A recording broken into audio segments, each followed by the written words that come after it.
अल्हम्दुलिल्लाहि रब्बिल आलमीन वस्सलातु वस्सलामु अला रसूलिही मुहम्मदिन व अला आलिही व अस्हाबिही अजमाईन अम्मा बअदु फ़इन्न अहसनल हदीस किताबुल्लाह व अहसनल हदी हदी मुहम्मदिन सल्लल्लाहु अलैहि वसल्लम व शर्रल उमूरि मुहदसातुहा फ़इन्न कुल्ल मुहदसतिन बिदअह व कुल्ल बिदअतिन दलालह व कुल्ल दलालतिन फिन्नार। अऊज़ु बिल्लाहि स्समीइल अलीम मिनश शैतानिर रजीम बिस्मिल्लाहिर रहमानिर रहीम। क़ाफ़ वल क़ुरआनिल मजीद बल अजिबू अन जाअहुम मुन्ज़िरुम मिनहुम फ़क़ालल काफ़िरून हाज़ा शैउन अजीब अइज़ा मितना व कुन्ना तुराबन ज़ालिक रज्उन बईद क़द अलिमना मा तनक़ुसुल अर्ज़ु मिनहुम व इंदना किताबुन हफ़ीज़।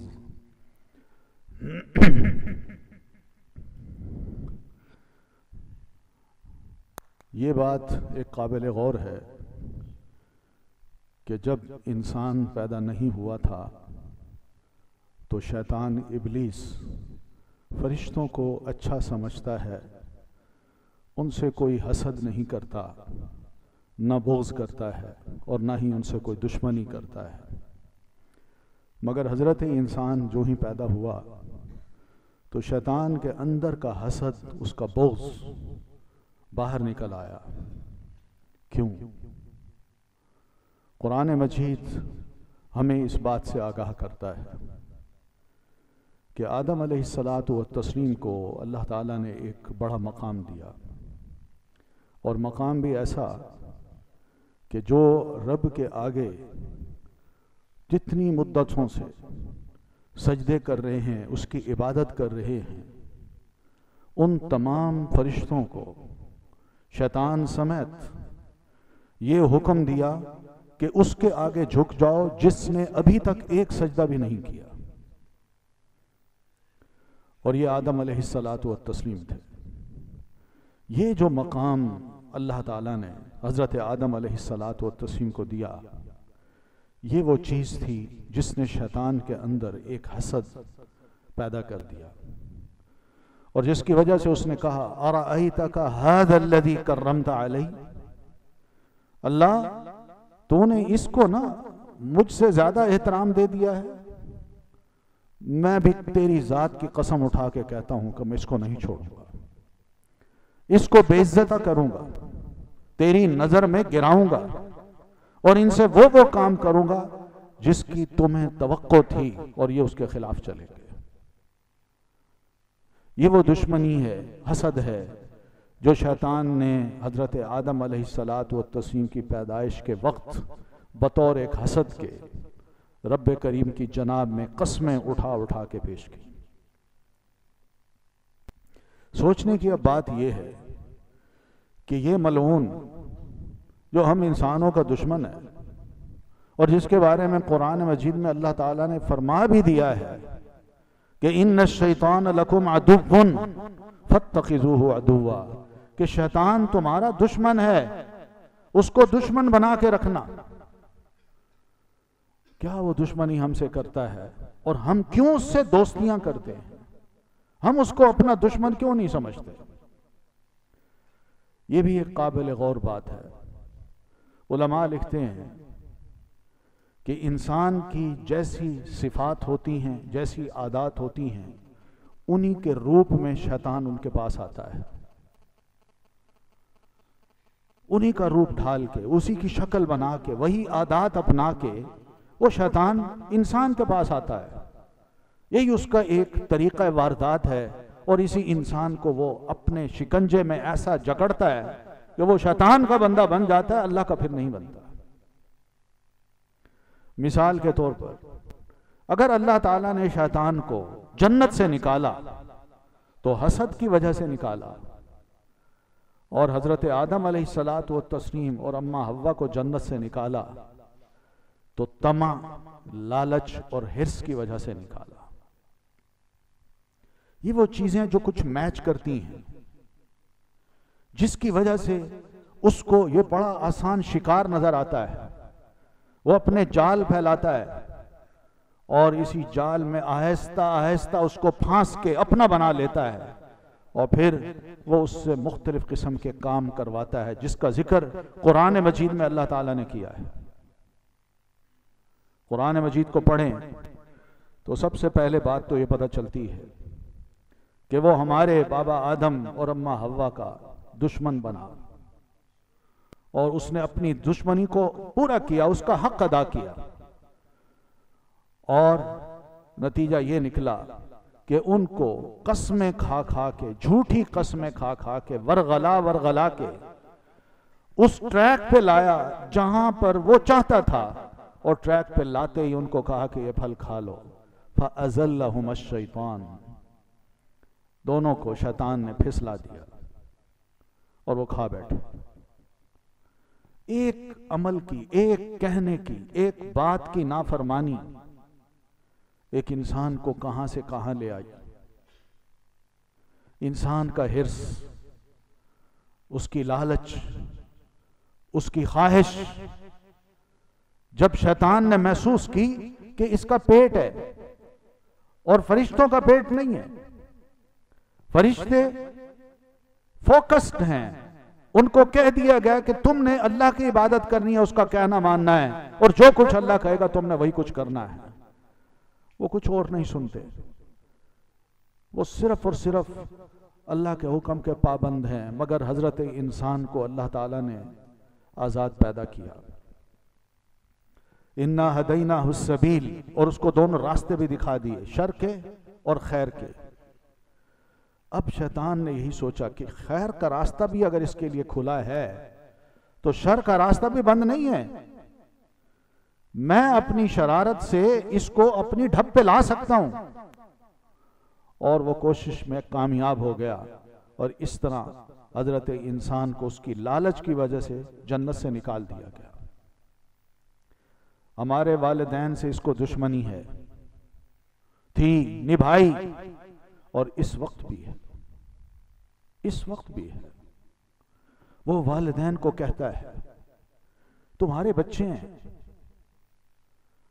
तुम इनके लिए कुछ करो, कुछ लाओ कमा के, इनकम तुम्हारी थोड़ी है, कुछ करो, ये भूखे मर जाएंगे। दूसरों के बच्चे पल रहे हैं, उनके पास बहुत कुछ है मगर तुम्हारे पास कुछ नहीं। ये वो तरीके हैं जो वो सिखाता है। यईदुहुम व युमन्नीहिम, शैतान डराता भी है और दिलों के अंदर तमन्नाएं, उमंगें भी पैदा करता है कि ये भी करो, ये भी करो, ये भी करना है, और शैतान वो करवा डालता है। फिर जब करवाता है तो इंसान से ये तमीज मिटवा देता है कि तुम सही राह को देखो या गलत राह को देखो। वो कहता है जिस तरीके से भी दोनों हाथों से तुम दौलत को समेट सकते हो समेटो, इसलिए कि यही मौका है। यहां मत देखो क्या हलाल है, क्या हराम है, क्या जायज है, क्या नाजायज। हर वो काम कर डालो जो तुम्हारी औलाद की बेहतरी के लिए हो सके। ये वो चीज है, ये उसका तरीका वारदात है। सबसे पहले वो वालिदैन से दुश्मनी करता है, जबकि दीन हमें यह कहता है कि वालिद ये सोच ले कि जो कुछ कर रहा है अल्लाह ने उससे पूछना है, जो आ रहा है उसके पास उसके बारे में भी पूछना है। वो अपनी औलाद की भलाई तो सोचता है, कहीं ऐसा ना हो कि औलाद की भलाई के लिए अपनी आखिरत को तबाह कर बैठे। सैयदना उमर रजी अल्लाह ताला अन्हु ने रास्ते में अपने दोस्तों के साथ चलते चलते एक लड़के को देखा, परे कमजोर सा है, यंग सा लड़का है, गिरता है, उठता है, सहारे लेता है, कमजोर सा, यंग सा। तो फरमाने लगे ये कौन है, इसको क्या हो गया है, ये क्यों गिरता है, क्यों उठता है, चलता सीधा क्यों नहीं। अर्ज की गई जनाब ये आपका पोता है, इसके घर में खाना नहीं है। सुनते हैं, फौरन फरमाते हैं अल्लाह की कसम मैं अपने बच्चों के सेहत के लिए, उनकी खैर के लिए कोई ऐसा काम नहीं करना चाहता कि जिससे मेरी आखिरत तबाह हो। जो भी है इनको यही कुछ मिलेगा, इसके अलावा कुछ नहीं मिल सकता। ये वो शैतान चाहता तो है कि एक बाप को दिखा दे कि ये तुम्हारा बेटा है, तुम्हारी नस्ल है, कमजोर है, चल नहीं सकता, कुछ करो इसके लिए, तुम इस वक्त सरबराह हो, खलीफा वक्त हो, बहुत कुछ कर सकते हो, और बैतुल माल से तुम ले सकते हो कुछ ना कुछ, खिलाओ इसको। मगर आपने सच फरमाया था कि जिस राह पे उमर चला जाए वहां शैतान उस राह को छोड़ देता है। सैयदना उमर रज़ी अल्लाह ताला अन्हु, इनका गलबा था शैतान पे, वो गालिब नहीं आ सका। और सैयदना उमर रज़ी अल्लाह ताला अन्हु ने उस मौके पर बजाय इसके कि हमदर्दी करते, उनकी आंखों में आंसू आते, कोई तरस आता, फौरन उनको अपनी आखिरत याद आई, ये काम मैं नहीं कर सकता।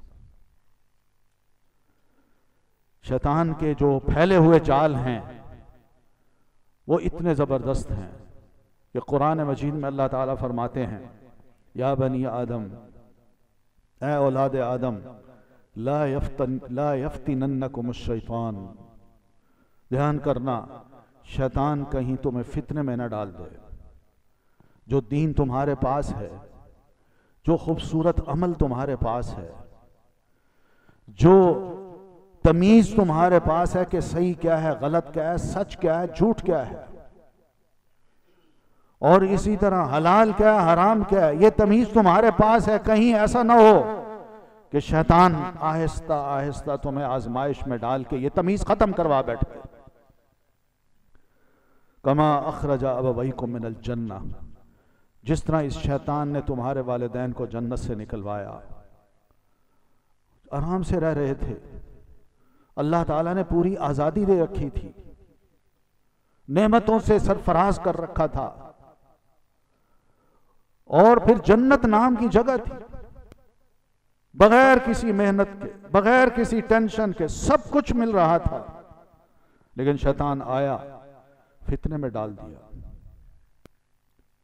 आजमाइश में डाल दिया, वो तमीज आहिस्ता आहिस्ता खत्म करा दी कि अल्लाह क्या कहता है और मैं क्या कह रहा हूं, मुझे मान लो और अल्लाह तबारक व तआला को अभी फिलहाल छोड़ दो, वो तुम्हें बाद में माफ कर देगा। इस तरह उसने सैयदना आदम अलैहिस्सलातु व तस्लीम को और अम्मा हव्वा को मजबूर किया या ढप्पे लाया और उनसे फल खिलवा दिए। फिर उसके बाद क्या हुआ कि फल खाते गए कि यंज़िउ अन्हुमा लिबासहुमा लियुरियहुमा सौआतिहिमा। उस शैतान का चाल यही थी, उसकी चाल यही थी कि इतना खूबसूरत लिबास जो जन्नत का है बाबा आदम के वजूद पे और अम्मा हव्वा के तन पे, इस लिबास को जो फुल्ली कवर्ड है, जो शर्म हया का लिबास है, जो खूबसूरत नजर आते हैं, इस तरह वो चाह रहा था कि इस लिबास को भी मैं उतरवा दूं, ये लिबास भी इनके वजूद पे न रहे, जितना कम लिबास हो मैं इनको सुझा दूं, जितना कम लिबास हो उतनी ही बचत भी होगी, उतने ही खूबसूरत नजर आओगे, और अगर लिबास उतार दो तो फिर शर्म और हया ये भी खत्म हो जाए और तुम मेरे बन जाओ। यही कुछ उसने किया, और जो ही वो खाते गए जन्नत का लिबास उतरता गया और उतार दिया गया कि तुम डिजर्व नहीं करते, इसलिए कि तुमने एक नाफरमानी की है, उस नाफरमानी की वजह से अब तुम इसके मुस्तहिक नहीं रहे कि तुम्हें जन्नत में रखा जाए, जन्नत का लिबास पहनाया जाए और ये नेमतें तुम्हें दी जाएं, नहीं, अब तुम महरूम हो। उसने अटैक किया तो दो बातों पे किया, हिर्स और लालच उभारी, और बस उसके नतीजे में ये सारी ख्वाहिशात जब इंसान में उभरती हैं तो फिर लिबास भी इंसान का उतर जाता है। आज यही कुछ है, मर्द को देखें वो ज्यादा से ज्यादा कवर, और औरत उसको ये बावर करा दिया गया कि जितना कम तुम्हारा लिबास होगा उतना ही तुम ज्यादा खूबसूरत नजर आओगी। और अभी तक और भी शॉर्ट होता जा रहा है। ये कल्चर है, ये तहजीब है, शैतान की, इंसान की नहीं, मुसलमान की नहीं, आदम की नहीं, ना अम्मा हव्वा की है, ये शैतान की है। और आज इसी चीज को बावर कराया जा रहा है कि हमारी तहजीब से लोग टकराते हैं, हमारी तहजीब ज्यादा बेहतर है और दूसरों की तहजीब बारबैरिक है, हम इसको नहीं चलने देंगे।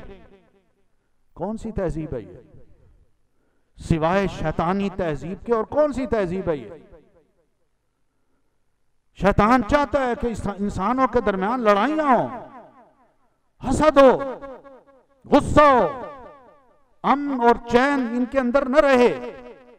तो आज शैतान का कहना कौन मान रहा है? कौन मुसलमानों के इलाकों को दुनिया मिलके, बड़ी बड़ी ताकतें मिलके इन निहत्ते मुसलमानों पे अपनी बहादुरी के जौहर दिखा रहे हैं? इसको तहजीब कहते हैं, जिसमें छोटे बच्चे, जिसमें औरतें, जिसमें नौजवान सब शहीद कर दिए जाएं जो बेकसूर हो। ये कौन सी तहजीब है?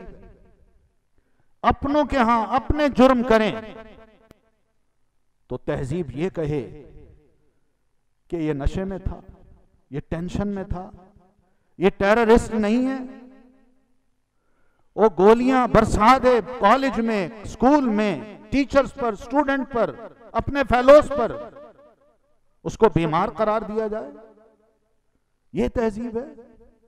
और एक बेकसूर मुसलमान जो मैदान में था, भगदौड़ की वजह से जख्मी हुआ और उसको सस्पेक्ट करार देके दुनिया में यह मशहूर कर दिया गया कि यही वो मास्टरमाइंड था। ये कौन सा इंसाफ है? ये वो जुल्म की तहजीब है जो शैतान ने मुतारिफ कराई, और आज उसके कारिंदे पूरी दुनिया पे छा के अपने आप को ये कहना चाहते हैं कि हम बड़े मुहज्जब लोग हैं।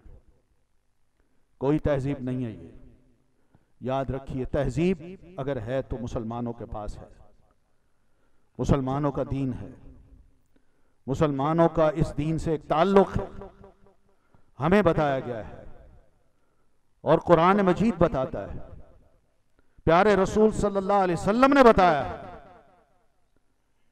ये देखो, निहत्तों पर जुल्म नहीं करना, उनको कत्ल नहीं करना, जो तुमसे लड़ाई नहीं लड़ते उनको नहीं मारना, उनके घरों को नहीं गिराना, उनके बागात को तबाह न करना, उनके इलाकों को आग न लगाना, उनके बच्चों को, औरतों को कत्ल न करना। यह कोई बहादुरी नहीं है, यह है वो रसूल जो मुसलमानों को तालीम देता है।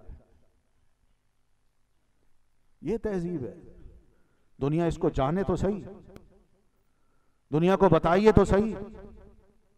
दुनिया जो कुछ कर रही है, हमारी तहजीब यह है कि अल्लाह के रसूल सल्लल्लाहु अलैहि वसल्लम फरमाते हैं कि मुजरिम को शक का फायदा मिलता है, अगर वो मशकूक है तो उस पर सजा लागू नहीं होगी, और अगर वो दलेरी से तुम्हें कहता भी है कि मैं तुम्हें कत्ल कर दूंगा, तो तुम्हें हक नहीं है कि उस पर तुम हाथ उठाओ जब तक कि वो जुर्म का इर्तिकाब ना कर ले। क्या सैयदना उमर रजी अल्लाह ताला अन्हु ने कहने वाले की ये बात समझ नहीं ली थी, जिसने कहा था अबू फिरोज लुलू ने कि मैं आपके लिए एक ऐसी चीज तैयार कर रहा हूं जो नस्लें याद करेंगी, नस्लें याद करेंगी।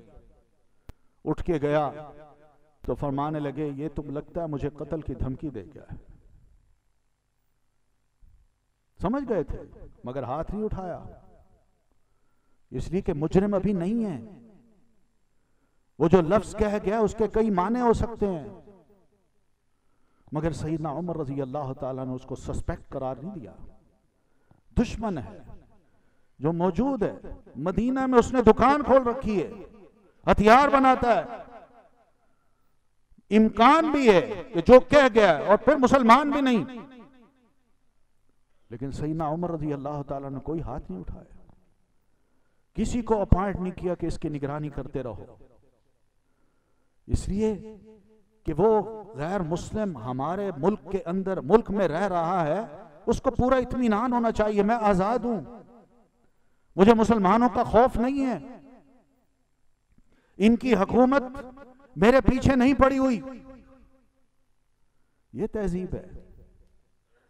नबी सल्लल्लाहु अलैहि वसल्लम ने यही कुछ किया अपनी जंगों के दौरान भी, अपनी गज़वात के दौरान भी, हत्ता के बाहर से आने वाले गैर मुस्लिमों के साथ भी और गैर मुस्लिमों के इलाके में जाके उनके साथ भी कोई ऐसा काम नहीं किया कि जिससे मुसलमानों को ये टाइटल मिले या लोग उंगलियां उठाएं, इशारे करें कि मुसलमानों का दीन वो बड़ा बारबैरिक है, जालिमाना है, जंगली लोग हैं। प्यारे नबी अलैहिस्सलातु व तस्लीम ने यह तहजीब भी दी कि अंसार मदीना, तुम्हारे पास जो भी मुसलमान होके आए उसके तुम भाई बन जाओ, दीनी भाई। और यही तहजीब थी कि मदनी लोगों ने मक्की लोगों को वेलकम किया, उनको सीने से लगाया, उनको अपना बनाया, उनको सब कुछ दे दिया, उनसे कभी हसद नहीं किया, ये महसूस नहीं किया कि ये लोग हमारे शहर में आ जाएंगे और हमारी इनकम खत्म हो जाएगी, बिजनेस ठप हो जाएगा, ये कंट्रोल कर लेंगे और मालूम नहीं महंगाई हो जाएगी, क्या कुछ हो जाएगा। नहीं, ये दीन नहीं सोचता, मुसलमानों की ये सोच नहीं बनाता, वेलकम कहता है। और कितने मुल्क थे मुसलमानों ने फतह किए और इन मुल्कों में जाके फतह करने के बावजूद उनको ये कहा कि तुम मजहबी तौर पर आजाद हो, तुम्हारी इबादत गाहें अपने मकाम पर खड़ी रहेंगी, तुम आजाद हो, तुम जाओ अपनी इन इबादत गाहों में इबादत करो। किसी मुसलमान को इस बात की इजाजत नहीं है कि वो तुम्हारी तरफ देखे और ये सोचे कि मैं तुम्हारे खिलाफ एक्शन लूं, वरना कानून हरकत में आएगा। और दुनिया गवाह है कि ईसाई हों, यहूदी हों, इनके इलाकों को अगर मुसलमानों ने फतह किया है, ये पारसी हों, फारिस हो, उस दौर की पर्शियन अंपायर वो हो, मुसलमानों ने जाके जबरदस्ती इनको अपना नहीं बनाया और न ही इनको इनके घरों से निकाला है, न इनकी जमीनों पर कब्जा किया है और न इनकी इबादत गाहों को ढा के वहां अपनी मस्जिदें बनाई हैं। ऐसा नहीं हुआ।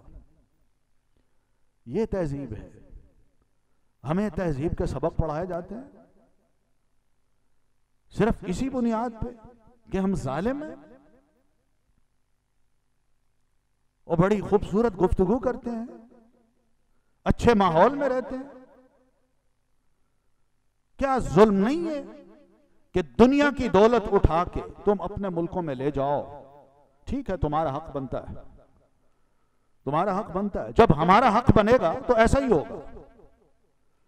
जब अल्लाह ने हम मुसलमानों को तौफीक दी और एक क़यादत उभरी तो फिर हम मुसलमान भी ऐसा करेंगे, ये भी हमारा हक बनता है। लेकिन ये नहीं हो सकता कि कोई मुसलमान किसी मुल्क में जाके उस मुल्क के निहत्ते अवाम को कत्ल करे, उनके बच्चों को मारे। ये जुल्म है, ये ज्यादती है, यही जालिमाना अक़दाम है। इसको कोई नहीं कहता कि ये सिविलाइजेशन है और इनको अच्छे लोग कहा जाए। ये दुनिया के बदतरीन मखलूक है। कुरान मजीद में अल्लाह ताला फरमाते हैं, इन्नल्लज़ीना कफरू मिन अहलिल किताबी, अहले किताब में जिन लोगों ने कुफ्र किया है, ये लोग ऐसे हैं कि उलाइका हुम शर्रुल बरिया, ये लोग दुनिया की बदतरीन मखलूक है। इसलिए कि जुल्म है, ज्यादती है, वो एहसास ही नहीं रहा जो इंसानियत का होता है। वल्लाह वल्लाह, अगर मुझे भी मौका मिल जाए कि मैं वाशिंगटन को फतह कर लूं, तो उस मौके पर उस मुल्क का जो प्रेसिडेंट है, शायद मेरे दिल में भी ये तरस आ जाए कि मैं इसको कुछ ना कहूं, इसको कुछ ना कहूं। मगर यहां तो जुल्म ये हो रहा है कि बच्चे, निहत्ते बच्चे, औरतें, जिनके आए दिन क्लिप्स हमारे पास आ रहे हैं, जिनके पास कोई हथियार नहीं, कुछ नहीं, वहां पे ये बहादुर बन रहे हैं। अल्लाह ताला ने एक एतबार से शैतान का ये जो गलबा है आज उसको दे दिया है, और उसने कहा है कि ये गलबा मैं हासिल करके रहूंगा। मगर ये भी याद रखिए, शैतान को अगर डर है तो सिर्फ उनसे है, इल्ला इबादकल मुखलसीन। अल्लाह, तेरे जो चुने हुए मुखलस छांटे हुए बंदे होंगे, मेरा उन पर कंट्रोल नहीं हो सकेगा।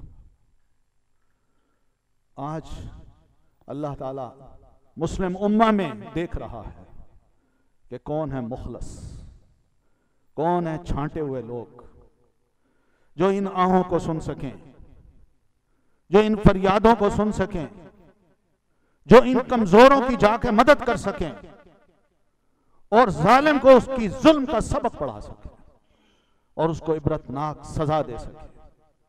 आज अल्लाह देख रहा है, लेकिन इंशाअल्लाह वक्त आएगा।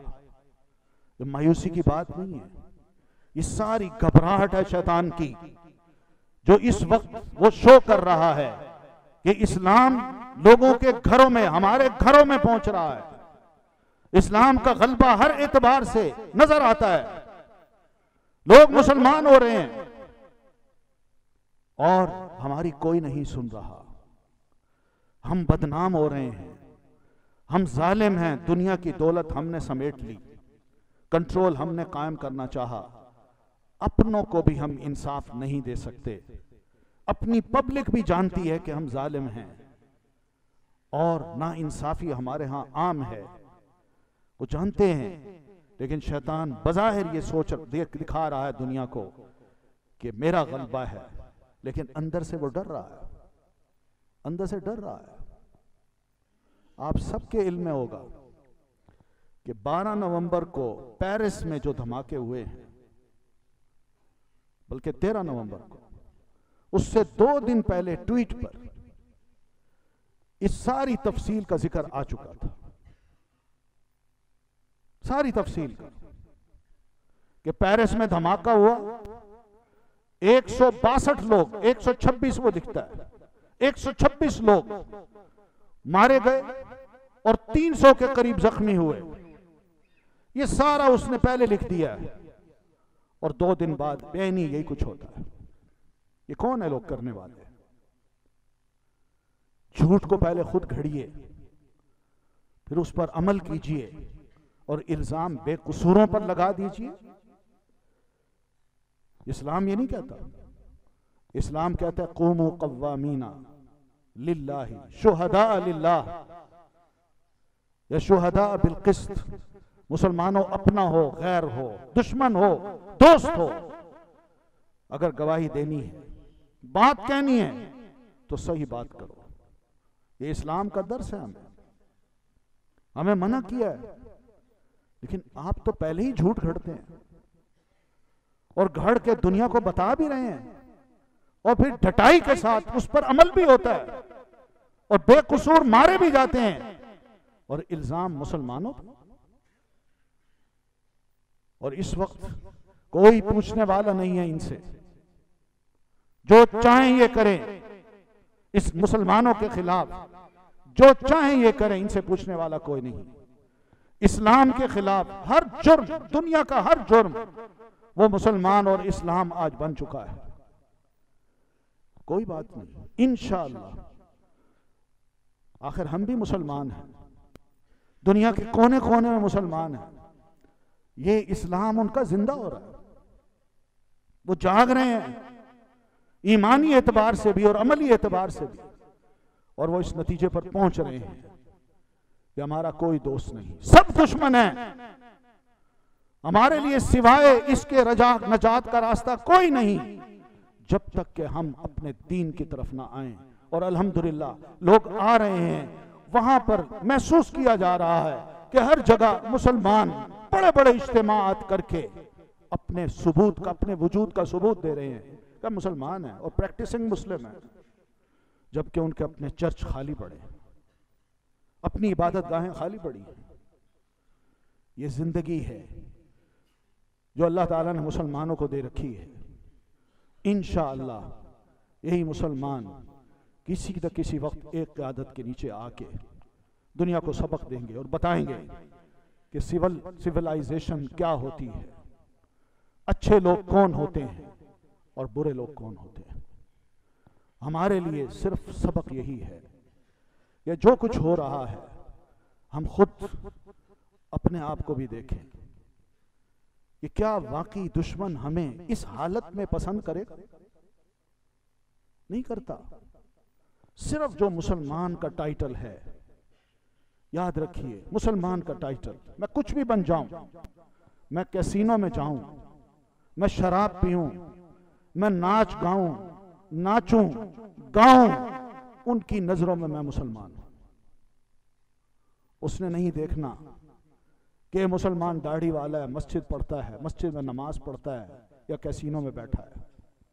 मुसलमान बस जब ये उसने तय कर लिया है तो हम भी अपने रब से ये तय कर लें कि मौला हमें अच्छा मुसलमान बना, मौला हमारी जिंदगी अपने रास्ते पे चला दे। ये दुआएं करें, अल्लाह से तौफीक मांगे। इंशाअल्लाह इंशाअल्लाह देखिएगा कि ये जो दिल की जलन है और गुस्सा है, अल्लाह ताला ने इसको शिफा देनी है, ठंडक पैदा कर देनी है, और फिर हम बड़े एतमाद के साथ दुनिया को बता देंगे कि हम मुसलमान हैं, हम जुल्म के खूगर नहीं, हम बड़े मेहरबान लोग हैं, हम बड़े मेहरबान हैं। ये वो सबक आज के दौर में जो कुछ हो रहा है, मैं समझता हूँ हम मुसलमानों को भी कुछ ना कुछ सोचना चाहिए।